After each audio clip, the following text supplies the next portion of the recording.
네, 안녕하십니까. 오늘의 주식TV 백은하 애널리스트입니다. 자, 오늘 6월 24일 수요일 장도 마무리가 되었습니다. 금일 같은 경우에는 이제 코스피, 코스닥 모두 좋은 모습을 보이면서 상승 마감을 하였는데요. 코스피 같은 경우에는 1.42% 상승 마감을 하였고요. 코스닥 같은 경우에는 0.83% 상승 마감을 하였습니다. 자, 금일 수급 같은 경우에는 코스피에서는 개인 외국인이 조금 매도세를 보이면서 안 좋은 모습을 보였고, 기관만 오로지 매수를 하면서 지수 상승을 조금 이끌었다 보시면 될 것 같고요. 코스닥 같은 경우에는 반대로 이제 개인과 외국인만 매수를 하고 기관이 조금 팔면서 마무리가 되었다 보시면 될 것 같습니다. 자, 이제 전일 미국 지수도 마찬가지로 이제 상승을 하였는데요. 그 상승에 대한 이유는 이제 전일 이제 브리핑에서도 말씀드렸다시피 이제 미중 무역에 대한 우려가 나오면서 장중 급락을 보이면서 국내 증시에도 여파를 보여주었는데, 이제 다시 한번 이제 미국에서도 트럼프 대통령 그다음에 나바로 국장이 말을 번복을 했습니다. 아직 미중 무역 전쟁은 끝난 게 아니고 합의가 진행 중에 있다라고 이제 다시 한번 발표를 하게 되면서 상승을 이끌었습니다. 그래서 전일 이제 여러 가지 뭐 구매자 관리 지표라든가 다른 경제 지표들도 조금 예상보다 나은 수준을 보였고, 이런 미중 무역의 다시 재개에 대한 그런 기대감이 상존하면서 지수 상승을 이끌었다라고 보시면 될 것 같습니다. 하지만 금일 이제 국내 지수가 조금 더 상승한 모습이 있었는데, 그 이유는 조금 이따 말씀드리도록 하겠습니다. 자, 환율 같은 경우에는 지금 다시 이제 1200원을 이제 계속 왔다 갔다 등락을 보이고 있는데, 아직까지도 높은 수치를 좀 기록하고 있는 것이다 라고 생각을 해주시면 될 것 같고요. 이제 가장 좀 안 좋은 거는 이제 신용잔고입니다. 신용잔고 같은 경우는 12조 원을 아직까지 육박하고 있는 수치고, 12조 원은 이제 신용잔고 중에서도 굉장히 큰 수치다라고 좀 생각을 해주셔야겠고, 이 신용잔고는 개인들의 신용잔고를 말하는 겁니다. 그렇기 때문에 개인들이 상승에 배팅을 하기 때문에 외인과 기관은 이걸 보더라도 굳이 이제 개인들의 돈을 받아주면서까지 지수를 올릴까라는 생각을 가진다면 약간은 밸류에이션 부담, 그 다음에 이 신용잔고에 대한 부담이 커질 수밖에 없는 시점이다 라고 좀 생각을 해주시면 될 것 같습니다. 자, 그리고 차트를 한번 보시겠습니다. 일단 우리 코스피 지수 코로나 이전 단계까지 회복을 한 모습입니다. 그리고 이제 여기서 이제 밸류에이션 부담으로 인해서 조금씩 횡보를 하면서도 그래도 조금씩 올라가주는 모습을 보이고 있는데요. 자, 분봉 차트를 보시게 되면요.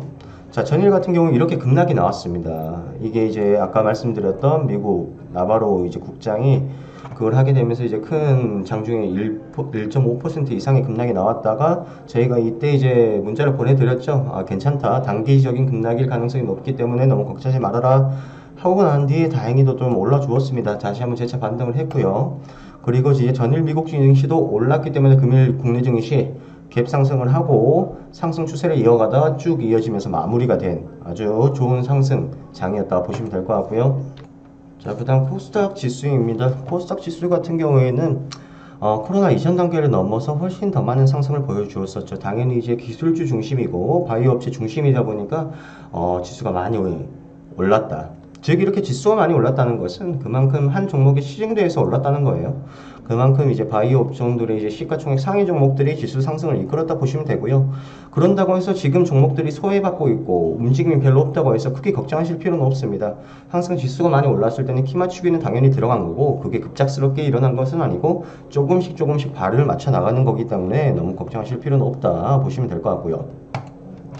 자, 그 다음에 분봉 차트입니다. 자, 전일 마찬가지 코스닥 지수도 코스피와 마찬가지인 모습이었죠. 나바로 국장의 이제 발언으로 하락했다가 반등 나와서 마무리가 되었고요. 그리고 전일 이제 미국 증시 영향으로 갭상승을 시작했다가 상승을 하면서 코스피처럼 그 마무리가 된 게 아니고 한번 중간에 급락이 나왔습니다. 이 급락 나온 이유는 이제 알테오젠 이슈 때문인데요. 시가총액 상위 종목인 알테오젠이 이제 기술 이전 관련해서 급락이 나오다 보니까 시가총액 상위 종목이라서 이제 이 지수의 하락을 이끈 모습.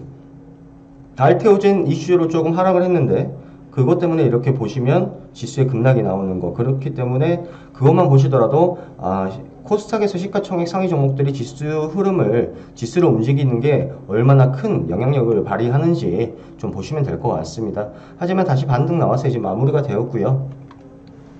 지금 이제 지수가 상승하고 있고 계속적으로 이제 상승하고 있는 추세인데, 코로나가 아직까지 우리 시장의 중심에 있단 말이죠. 우리가 일상생활 하는데 항상 코로나 끼고 코로나를 끼고 이제 일상생활을 하는 거기 때문에 리스크는 무조건 있습니다. 하지만 이 지수 상승이 왜 자꾸 일어나냐? 시장은 유동성에 초점이 맞춰져 있고, 솔직히 이제 코로나를 걱정을 안 하는 거예요.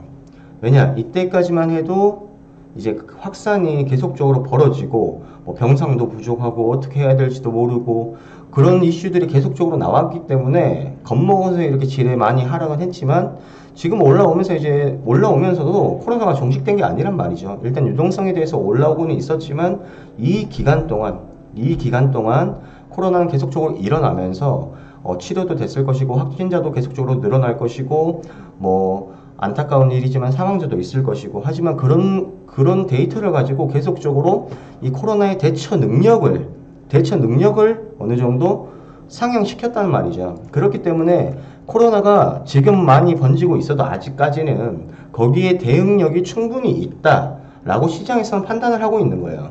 그렇기 때문에 아직까지 뭐 국내에서 미국에서 일일 확진자 최고수가 나왔다 한들 시장이 흔들리지 않는 이유는 겪어봤던 거기 때문에, 지금 이 상황에서는 우리가 아직까지 충분히 가지고 갈 수 있는 능력이 된다라고 시장은 판단하고 있는 거기 때문에 지금 지수가 하락을 안 하고 있는 거예요. 하지만 제가 어제 브리핑에서 말씀드렸다시피 언제가 그 이제 변곡점이 될 수가 있냐? 실질적으로 2분기 경제 성장률 GDP가 발표되고요. 다음 달 7월이죠. 그리고 이제 기업들의 실적들이 예상치보다 하회.